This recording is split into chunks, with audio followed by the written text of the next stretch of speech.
তারিখ থেকে শুরু করে 23 দিন ব্যাপী এই শ্যামবাজার পাঁচমাথার মোড়ের কাছে এসএফআই, ডিওএফআই এবং সারা ভারত গণতান্ত্রিক মহিলা সমিতির ডাকে তিলোত্তমা কাণ্ডের বিচার চেয়ে এবং দোষীদের শাস্তির দাবি করে আমাদের অবস্থান চলেছে। এই অবস্থান শেষে আজকে আমরা কলকাতার প্রাণকেন্দ্র ধর্মতলার বুকে সমাবেশ করেছি।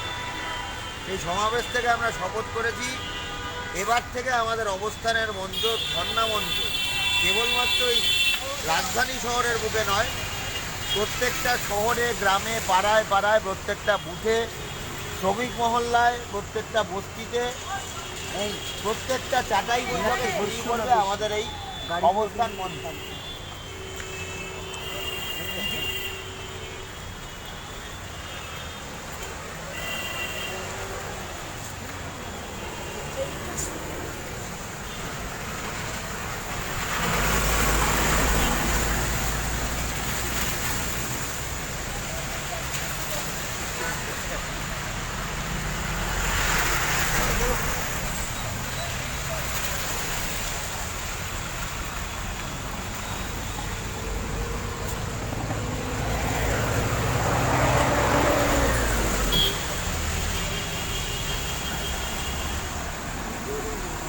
প্রতিবাদ থেকে আমরা স্লোগান নিয়েছিলাম, তিলোত্তমার রক্তচোখ আধার রাতের মশাল হোক।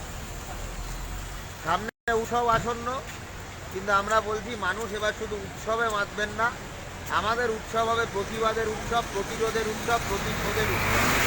তিলোত্তমার চোখ থেকে ঝরে পড়া রক্ত আমাদের প্রত্যেকটা শনিক কোণায় বিদ্রোহের মশাল জ্বালিয়ে, আর সেই বিদ্রোহ নিয়ে আমরা ছড়িয়ে পড়ব পশ্চিমবঙ্গের প্রত্যেকটা প্রান্তে। আমাদের এই অবস্থান শেষে আমরা আমাদের দীর্ঘদিনব্যাপী যে অবস্থান এবং আমাদের এই আন্দোলন, বিদ্রোহ, তার স্মারক হিসাবে এখানে আমরা তিলোত্তমার মূর্তি একটা স্থাপন করেছি। তিলোত্তমার মূর্তি আমাদের কাছে একটা বিদ্রোহের প্রতীক, আন্দোলনের প্রতীক। আর এই তিলোত্তমাকে বিচার পাইয়ে দেওয়ার জন্য, ন্যায় বিচারের জন্য, সুবিচারের জন্য, সমস্ত অপরাধীদের দৃষ্টান্তমূলক শাস্তির জন্য, যারা সেই ঘটনায় যুক্ত তাদের শাস্তির জন্য, তার পাশাপাশি যারা তাদের আড়াল করছে, যারা এই ঘটনা ধামাচাপা দেওয়ার চেষ্টা করছে, তাদের সকলের শাস্তির জন্য আমরা শেষতক লড়াই চালিয়ে যাব। আমরা দেখছি এর মধ্যেও বিভিন্নভাবে আমাদের রাজ্যের সরকার, কেন্দ্রের সরকার, তাদের নানান রকম সেটিংয়ের তথ্য আমাদের সামনে আসছে। সুপ্রিম কোর্টের ভূমিকার ক্ষেত্রেও আমাদের সামনে বেশ কিছু প্রশ্নচিহ্ন আসছে। কিন্তু আমরা এই মঞ্চে দাঁড়িয়ে স্লোগান দিয়েছিলাম, স্লোগান লিখে দিয়েছিলাম, তিলোত্তমা ভেবো না, সেটিং হতে দেব না। তিলোত্তমা আমাদের গোটা বাংলার মানুষের কাছে আবেগ। আমাদের ঘরের মেয়ে, ঘরের দিদি, ঘরের বোনকে আমরা হারিয়েছি।